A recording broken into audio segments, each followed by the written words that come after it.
black or white. This man was so bad that they called him the Invincible One.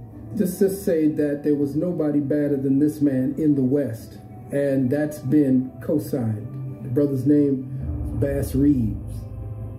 Now, Bass Reeves was a former slave who pretty much beat up on his master to get away. When we think of runaway African slaves, we always think of the Africans sneaking away in the middle of the night, hiding, ducking and dodging behind trees, hiding in bushes, hiding in rivers. Bass Reeves decided he was not going to be a slave anymore, and not only was he not going to be a slave, he told his master, I'm going to beat you up before I leave. So he beat up his master, escaped and got away and went into Oklahoma, which was like an outlaw territory.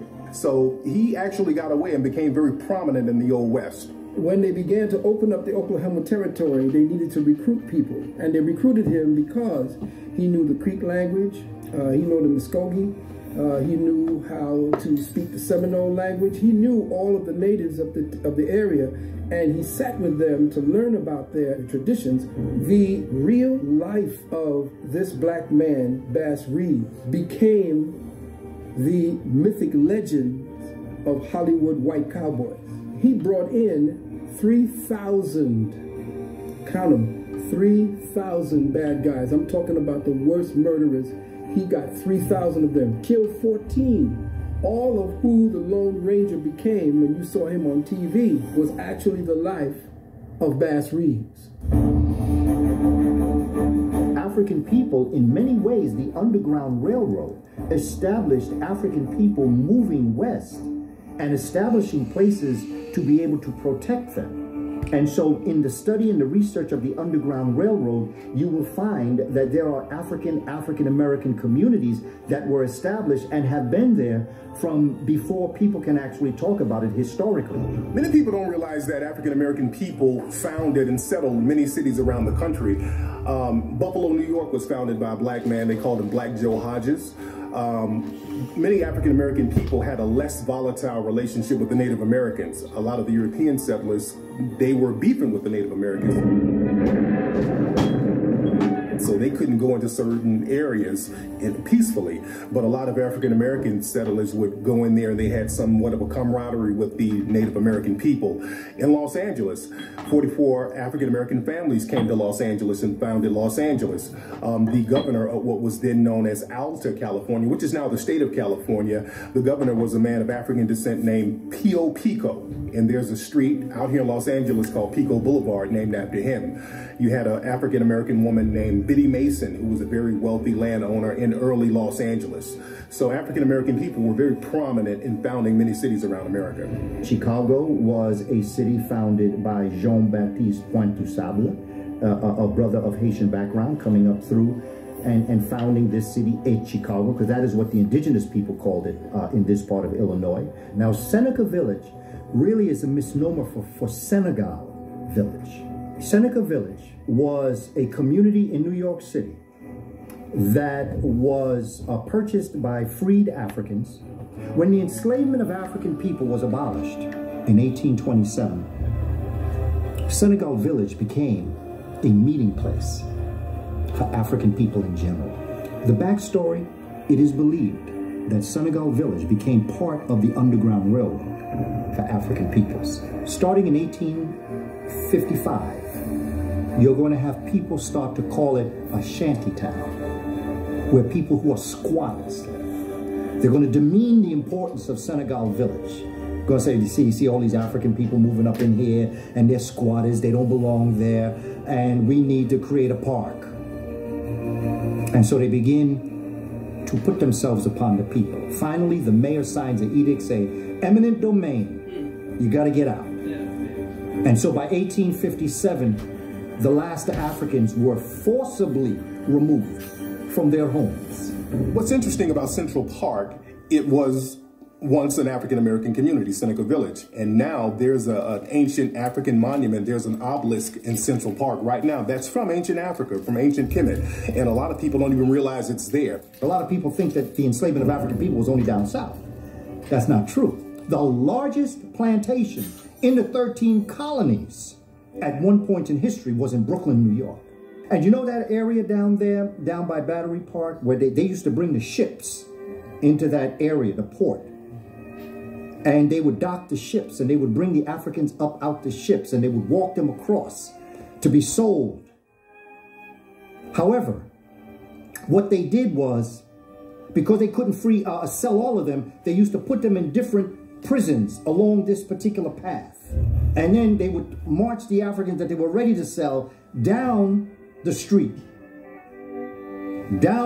called Wall Street, down into a place we today call the New York Stock Exchange. African people were the first stocks and bonds sold on the stock exchange. There's a movie by Bruce Willis that will show you the prisons that are underground, the stock exchange building. Wiley Jones was a former African-American slave who went into Arkansas. He stacked his money up and he became a railroad owner. He owned a railroad system, and the city of Pine Bluff, Arkansas ended up buying his railroad system, and that system is still owned by Pine Bluff right now. The Patterson Car Company was a car company founded by former slaves, African-American men, and the Patterson Car Company was the first African-American car manufacturer in the country, I think the only manufacturer in the country. And what's interesting about the Patterson Car Company, it was in Ohio. Their cars were considered higher quality than the Model T cars that Henry Ford had. The DeRay brothers, Ford and them stole it. That's why all over the world, Ford never gets credit for inventing a car. He gets credit for mass production. The cars began coming off the assembly line at the rate of 1 every 40 seconds. Until that, they take one car and put it together. One car and put it together. But where did he get that from? George Washington Carver. George Washington Carver was never around black folks till he went to Tuskegee. His mother and father died or was killed. And a white family adopted him from Iowa. You know, black folks in Iowa, except football players. So he went to grade school, high school, and they didn't have no secondary school. They didn't have enough people. And so now George Washington Carver leaves after he gets all this education come out there. He goes to Tuskegee. Henry Ford came down to visit, like he always see his friend. And he said, Mr. Ford, I got something here. Study plants. And so if you take this back and give it to your engineers, they can build more than one car at a time. He took it back. Mass production all over the world is called the plant, right? Everybody made joke of him because they said, well, you know, but the plants are talking to him? You know, is this how he's getting these properties of these plants? And George Washington Carver, in his quiet, dignified way, said, well, who taught me? I'm not saying that they talk to me like they got a tongue, but I can look at a plant and see what it can do for the human family. The military came to George Washington Carver, and they said, we need you to do something for us. Can you invent something that out of it we can get paint, glue, ink, and plastic? Yeah, I can handle that. They tell me how smart black folk are. I can handle that. So he came back, called soybean. Now you want to hear something about it? The #1 cancer group in America is vegetarians. Because you weren't supposed to eat soy. When he got to Tuskegee, they thought he was gay. No association with women, high-pitched voice, they thought he was gay. The finest use we've been able to make of peanuts is in the treatment of the after effects of infantile paralysis. And he'd rather for you to believe he was gay than tell you that them white folks that adopted him castrated him so he couldn't have sex with their daughter. Like, who wanted that?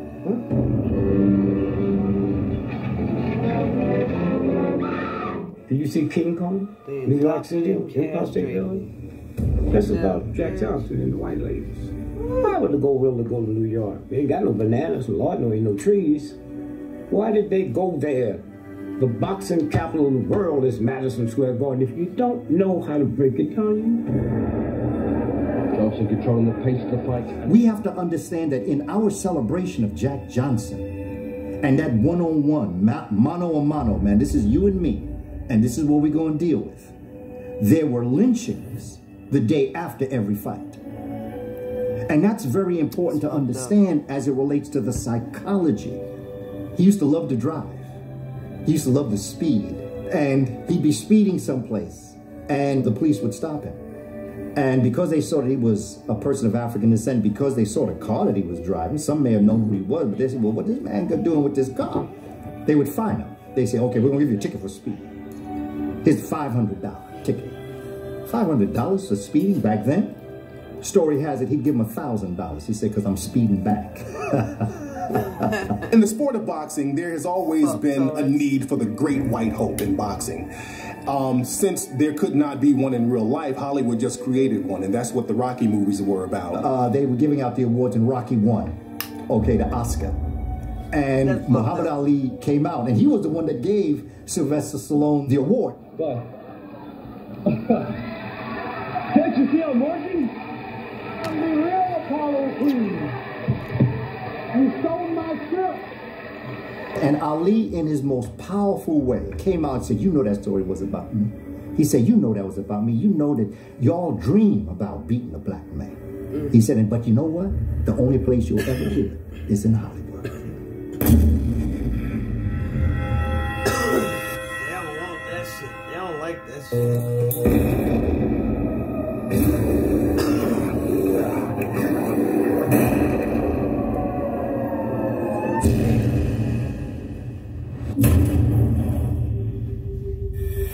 This is a society that loves women. This is a society that loves motherhood. This is a society that loves babies. Just not black women, black motherhood, black babies. There is no more fierce warrior than a black woman. We just got the fierceness in the wrong direction. You know, we just got it all backwards. If we decided to stand up and stand up for you and say, no, you're not going to say that about him, or every time something said about him, we said, no, that's not true. That's the first thing I said on television. Oh, no, he's a good man. He's the best man there is. Well, that sound is not in the airways, because ain't nobody saying that. You know, if we started taking that position, all things would change for you. The image of the black woman has consistently been complicated. So, you know, you get the mammy image, right? And that mammy image was one, you know, the kind of Aunt Jemima. The mammy image, coming from slave days, was one who was really good to massa, but knew how to control her own people, particularly knew how to control the man in the slave community.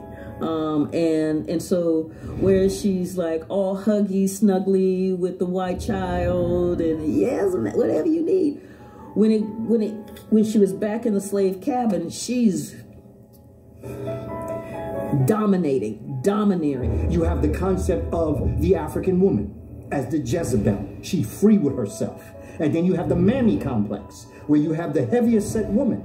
Neither one of them is wrong. Neither one of them is bad. That might just be their attitude. But they could be good, solid people. But in order to assuage your conscience, in order to make you feel better about yourself as to why you raped her or why you beat her or why you treat her the way you do, you say, well, she ain't nothing anyway. So that's how I'm going to make myself feel better while I mistreat her. Their sex is promiscuous, right? And how do you know? Well, this is literally out of a medical journal.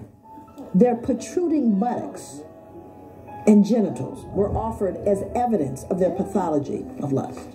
Because they had big butts. We accept you as you are, exactly, and you are beautiful to us in that way. But we don't believe that because of outside interference. And so they've given us this artificiality as a concept of what beauty is. And so we want to have all these other things which are still mimicking white women. We have seen hot combs in Egypt. African women did use hot combs on their hair. But they did not have a woman of European descent who they were emulating to look like that. 6% of America's population. 98% of fibroids in America, black women. The next highest group, Jewish women. What they got in common? Nappy hair. How come my mother never heard of fibroids? How come they didn't get fibroids? You can't catch it, it ain't a disease. How we getting perms? When we start using perms, those chemicals go through my skull. See, that's how I get fibroids. Now, fortunately, there is a trend out there where the sisters are coming back natural a little bit. Now, part of that was voluntary. The other part is that those perms have burned up and messed their hair up a lot. They're having to go natural now. And the other thing is that wearing those tight braids on the side of their head has pulled out spots around their hair. Some of them, the hairline starting back there, you know, because of the braids being so tight. We're not in the African sun. It's not creating the same type of oils on our scalp as here in the hills of North America, where you have 4 different seasons and terrible weather. And so that hasn't worked on our hair, even though, you know, and some of that hair is made from raccoons, horses, hyenas. It's made from anything, and they put it together, ship it over here, and sell it to us. I was getting a doll for one of my daughters. There was a white mother and a white girl, little girl, in the doll section. And the mother said, you can have any doll you want. I saw, you know, I just watched the little girl. She was walking around, and I was looking at dolls too, and I was looking to see which one. And all of a sudden, the little girl took a brown doll, a black doll. And the mother said to her, why do you want that doll? She said, because it's pretty. She said, no, it ain't pretty. And not only that, it don't look like you. That's what a white mother told a white child. It don't look like you, and it's not a pretty doll. What happens to the black child when that young white girl meets that black child? What's been ingrained in that little girl's head? See, the adults are the problem. We have more power as black women than we will ever understand that we have. And so they come to the people with the power when they want to control a group or a nationality. Teach a child that you are beautiful. I had a little girl say to me, my nose is too big. I said, well, can you breathe? And she said, yeah, I can breathe. I said, well, your nose is just right. When they make baby food, they really make it for the mother, because the mother's not going to give the baby nothing that she don't like. So baby ain't never had sugar and salt, pepper, and chemicals. So the baby is sitting in your lap, and you feeding it, and they see that white baby on there. You don't see it. They see it. And every time she puts in there, a good feeling run through their body. Now they got tests that you can flash a white child, and a good feeling run through your body even after you're grown. Slave mistress. She didn't allow black women to nurse her baby because she didn't produce milk. Because nature will produce milk in a woman's breast if she has a child. So they had their own breast milk, but it was not the same nutrients as that black breast milk. And that's why they put their babies to our breasts, so that we could give them all the nutrients and put all of those vitamins and everything into that child that they needed, so it would grow up strong and healthy like our babies were. There's a case called the Buck versus Bell case that makes it perfectly legal for the government to sterilize a person without their consent. And they can sterilize people they deem as undesirables. And that case has never been overturned. That case came from 1927. And right now, a lot of African-American women are being sterilized in prison. A lot of African-American women are being sterilized with birth control. So a lot of people don't realize that this sterilization process is real and is perfectly legal in a lot of cases. And they're not only coming after us for birth control and get us to sterilize ourselves so we can't produce, they're coming after us for our stem cells. Because this is what the white scientific industry is using now in order to come up with all of these new technologies and discoveries about how to save their lives, how to be youthful, how to do heart repair without surgery and all of that. All of that comes from stem cells, hysterectomies of the 70s and 80s. See, that was the way to sterilize black women then. Oh, every other black woman you met had a hysterectomy. Okay, just take all of the organs out and don't have to deal with it. When I say slavery to you in America, what do you mentally, what do you see? You see black men and women with things on their neck, you know, chains, and on their feet so they can't run away. You know, that's what you see. You don't see that on children. Children are going to follow their parents. You see children running free, following behind their parents. The 1700s, there was an act called the Casual Killing Act in Virginia. And what this was a law that said that if you killed someone, black, as a result of correcting them, but it would not be considered a felony, but anyone accused, so giving that punishment would be basically free of any punishment or any wrongdoing, called the Casual Killing Act. Stay with me. That means you were beating people to death, essentially. What we're talking about here is folks that were beating people to death to such a degree that you had to create a law to protect you from it. Now then, of course, if one looks closely, we go, who then were they trying to protect that was beating someone to death so frequently that you needed a law to protect them? And that would be white women who were beating black children to death. Because, well, whose children were they really? There's the case down in South Carolina where the police had rounded up this woman's husband. She went down to the jail talking about, you know, my man didn't do this. You let him go. Well, she didn't know her place. She was 8 months pregnant. She didn't know her place. The lynch mob took her, stripped her naked, strung her up. They notice as she's gagging, because, you know, they're hanging her, is that her stomach, because she's naked, is quivering. So they get a knife and they slice her belly open. The 8-month baby comes out and they stomp on the baby's head. Nothing happens. The youngest person electrocuted in this country to receive capital punishment by the government was a young African-American 14-year-old boy named George Stinney, and he was falsely accused of killing 2 white girls. Recently, the government is trying to issue a pardon for him, and that's what they do a lot of times. When we suffer injustice, they'll wait 50 or 60 years in order to give a pardon or to try to right the wrong after the fact. I think they'll try to probably do that with Trayvon Martin 40 years from now. That was sad what happened to Trayvon Martin, and I felt so badly for his parents. Nobody wants to outlive their children, okay? But do you hear his name anymore? Very rare. And one of the other reasons is that they started a Trayvon Martin Foundation. Well, blacks ain't got no foundations unless they're supported by white money, okay? And part of the agreement for the foundation is that no more of that race stuff. We're going to work for the humanity of man. We're going to work so we can all get along and in unity or something. You know, all of us are the same. And that's the nonsense you go. And so his parents had to pull back on that talk they were talking at first. So about 4 or 5 black police officers, big guys, I'll never forget, because I looked up and they like had muscles on top of muscles. These are some big brothers. And they showed up, and I'm assuming they want a book or something. And this guy has a stack of 8 by 10 glossy pictures, and he hands them to me, but they slide, and they're all lynchings. And I didn't look at them at first. I'm going, well, I'm really familiar with lynchings, done a lot of research. He goes, no, you're not familiar with these. So I look at them, and they're contemporary lynchings. He says, they're telling us these are suicides. And you're seeing all these different bodies of all black males.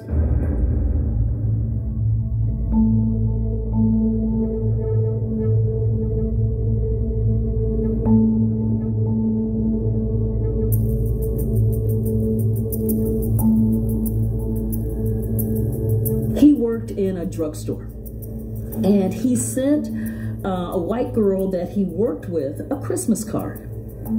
Her father clocked. Her father got the lynch mob together. They grabbed that 14-year-old boy, and they grabbed the boy's father. They went out to the bridge. They beat the crap out of that boy. They tied his hands. They bound his feet.